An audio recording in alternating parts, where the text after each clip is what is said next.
بسم اللہ الرحمن الرحیم۔ السلام علیکم ورحمۃ اللہ وبرکاتہ۔ اپنے ٹاپک کو شروع کرنے سے پہلے آپ سب دوستوں سے گزارش ہے کہ میرے چینل کو سبسکرائب کریں اور بیل آئیکن کو کلک کریں، میری ویڈیو کو لائک کر دیا کریں اور اچھے کمنٹس کر دیا کریں۔ تو بغیر دیر کیے ہوئے چلتے ہیں اپنے ٹاپک کی طرف۔ حضور غوث اعظم رضی اللہ تعالیٰ عنہ فرماتے ہیں کہ میں نے ایک دن قبل الظہر جاگتے ہوئے حضور صلی اللہ علیہ وآلہ وسلم کی زیارت کی، تو حضور صلی اللہ علیہ وآلہ وسلم نے مجھ سے فرمایا، بیٹا تم واعظ کیوں نہیں کہتے؟ میں نے عرض کیا، حضور میں بغداد کے بڑے بڑے صوفیوں کے سامنے بول نہیں سکتا۔ حضور نے فرمایا، اچھا اپنا منہ کھولو۔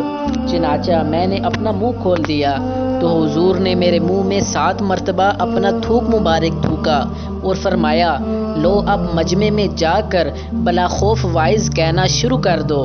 چنانچہ میں نماز ظہر کے بعد واعظ کے لیے بیٹھ گیا تو لوگ خود بخود ہی میرا واعظ سننے کے لیے جمع ہونے شروع ہو گئے، حتیٰ کہ ایک ازدحام کثیر ہو گیا۔ اس مجمع میں مجھے حضرت مولا علی رضی اللہ تعالیٰ عنہ بھی میرے سامنے تشریف فرما نظر آئے اور مجھ سے فرمانے لگے، بیٹا اب واعظ کیوں نہیں کہتے؟ میں نے عرض کیا، حضور اتنے بڑے مجمع میں بولنے کی ہمت نہیں پڑتی۔ حضرت علی رضی اللہ تعالیٰ عنہ نے فرمایا، اچھا اپنا منہ کھولو۔ چنانچہ میں نے اپنا منہ کھولا تو حضرت علی نے میرے منہ میں 6 مرتبہ اپنا تھوک مبارک تھوکا۔ میں نے عرض کیا، آپ نے 6 مرتبہ کیوں تھوکا؟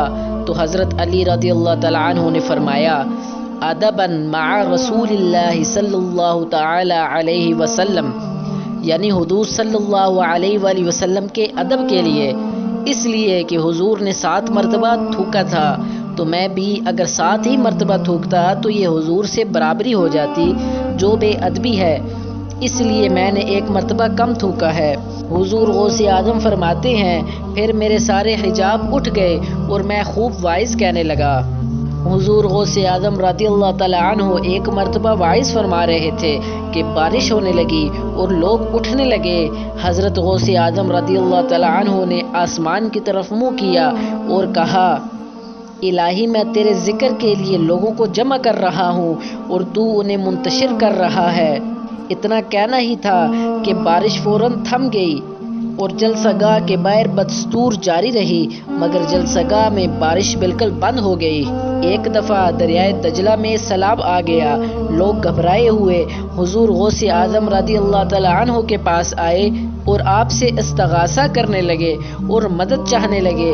حضرت غوث اعظم نے اپنا عصائے مبارک لیا اور دریا کی طرف چل پڑے اور دریا کے کنارے پر پہنچ کر آپ نے پانی کی اصل حد پر وہ عصا گاڑ دیا اور فرمایا، اے پانی بس یہیں تک۔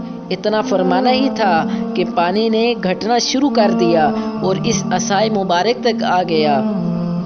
اللہ والوں کی حکومت دریاؤں پر بھی جاری رہتی ہے اور ایک ہم بھی ہیں کہ گھر کا پرنالہ بھی ہمارے بس میں نہیں رہتا۔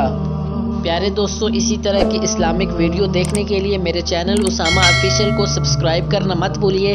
اللہ تعالیٰ آپ کو اپنے حفظ و امان میں رکھے۔ ملتے ہیں نیکسٹ ویڈیو میں، تب تک کے لیے اللہ حافظ۔